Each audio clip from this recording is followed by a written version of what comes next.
آج بھی ایک قرآنی واقعہ لے کر حاضر ہوا ہوں، نہایت توجہ سے سننا ہے۔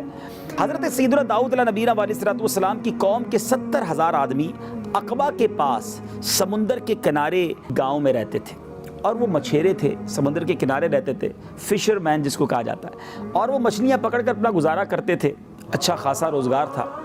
اب اللہ تبارک و تعالیٰ نے ان لوگوں کا امتحان لیا، اور امتحان یہ ہوا کہ ہفتے والے دن یعنی سیٹرڈے والے دن انہوں نے ایک شکار نہیں کرنا۔ حضرت داؤد علیہ السلام نے اللہ کا پیغام ان تک پہنچایا، ہفتے والے دن جو شکار کرے گا وہ حرام ہے، باقی 6 دن جو ہیں ان کو اجازت تھی۔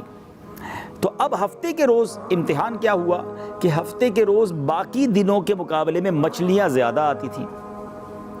اب یہ امتحان تھا کہ حرام کمائیں یا رب کی بات مانیں۔ تو ان کے دل تو للچاتے تھے مگر کچھ کر نہ پاتے۔ شیطان نے اب ان کو یہ حیلہ سمجھایا کہ سمندر سے کچھ نالیاں نکالو اور پاٹس بنا لیے جائیں، حوض بنا لیے جائیں، ان نالیوں سے مچھلیاں تمہارے حوض میں آ جائیں گی ہفتے والے دن، اور اتوار کو تم ان کا شکار کر لینا۔ گویا ایک ایسا شیطانی حیلہ تھا، بظاہر تو یہ بھی شکار تھا کہ سمندر سے مچھلیاں ایک حوض میں قید کر لی جاتی، مگر اس قوم نے شیطان کی بات کو مان لیا، اور ایک بڑی تعداد اس طرح اللہ کی نافرمانی میں مصروف ہو گئی اور ہفتے والے دن بھی شکار کرنے لگی۔ اب اس قوم کے اس زمانے میں 3 گروہ ہو گئے۔ کچھ لوگ ایسے تھے جو اس شیطانی حیلے سے منع کرتے رہے اور ناراض و بیزار ہو کر شکار سے باز رہے۔ دوسرے لوگ وہ تھے کہ اس کام کو دل میں برا جان کر خاموش رہے مگر دوسروں کو منع نہ کیا، بلکہ منع کرنے والوں کو سمجھاتے تھے کہ تم لوگ ایسی قوم کو کیوں نصیحت کرتے ہو جن کو اللہ عز و جل سخت عذاب دینے والا ہے۔ اور تیسرا گروہ وہ تھا کہ جو اللہ کے نافرمان تھے اور اعلانیہ شیطان کی ہیلے بازی میں آ کر اس طرح شکار کرنے لگے۔ حضرت داؤد علیہ السلام کی قوم میں جب یہ 3 گروہ بن گئے تو جو لوگ اس بات کو غلط سمجھ رہے تھے انہوں نے کیا کیا کہ حرام کرنے والوں اور اپنے درمیان ایک ڈسٹنس کر لیا اور ایک دیوار کھڑی کر دی کہ اب تمہارا ہم سے کوئی تعلق نہیں ہے۔ اب دیوار بھی ہو گئی اور بیچ میں ایک راستہ، ایک ڈور بھی بنا لیا گیا تاکہ آپس میں آمد و رفت ہو جائے۔ حضرت داؤد علیہ السلام نے جب یہ دیکھا کہ قوم کے 12,000 افراد وہ ہیں جو اللہ کی نافرمانی کر رہے ہیں، آپ نے غضبناک ہو کر ان نافرمانوں پر لعنت فرما دی۔ اس کا اثر یہ ہوا کہ ایک دن ایسا ہوا کہ اس طرف سے یعنی جہاں 12,000 لوگ رہتے تھے کوئی اس طرف نہیں آیا، کوئی آواز بھی نہیں آئی۔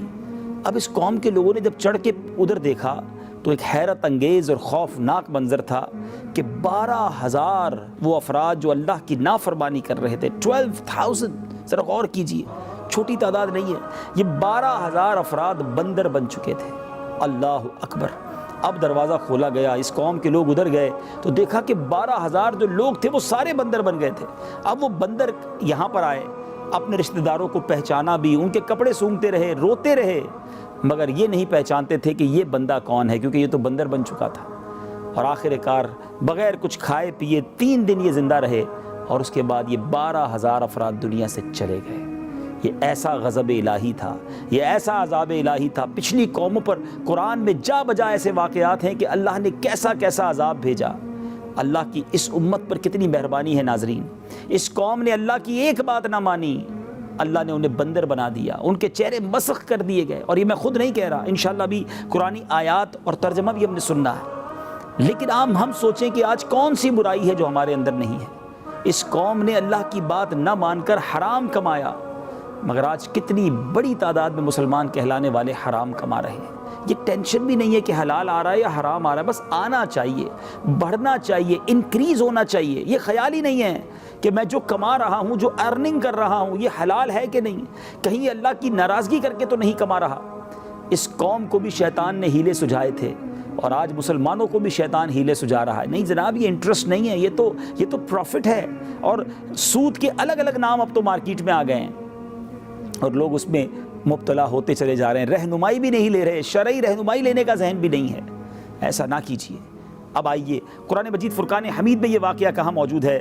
ناظرین، قرآن پاک کی وہ آیت سنیے جس میں اللہ تبارک و تعالیٰ نے کس طرح حکم دیا، یعنی اس قوم پر عذاب کو بھیجا کہ بندر ہو جاؤ، دھتکارے ہوئے۔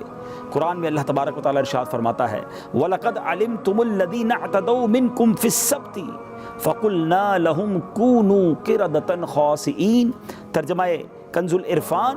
اور یقیناً تمہیں معلوم ہے وہ لوگ جنہوں نے تم میں سے ہفتے کے دن میں سرکشی کی تو ہم نے ان سے کہا دھتکارے ہوئے بندر ہو جاؤ، اور یہ 12,000 کے قریب جو افراد تھے یہ بندر ہو گئے۔ ناظرین، یہ واقعہ ڈرا دینے کے لیے کافی ہے۔ آج ہم سمجھتے ہیں ہمیں تو کچھ نہیں ہو رہا، ہم حرام کما رہے ہیں، ہم غلط کام کر رہے ہیں۔ آج اگر کچھ نہیں ہو رہا تو اس کا مطلب یہ نہیں کہ کل نہیں پوچھا جائے گا، ایک ایک عمل کا جواب دینا ہوگا۔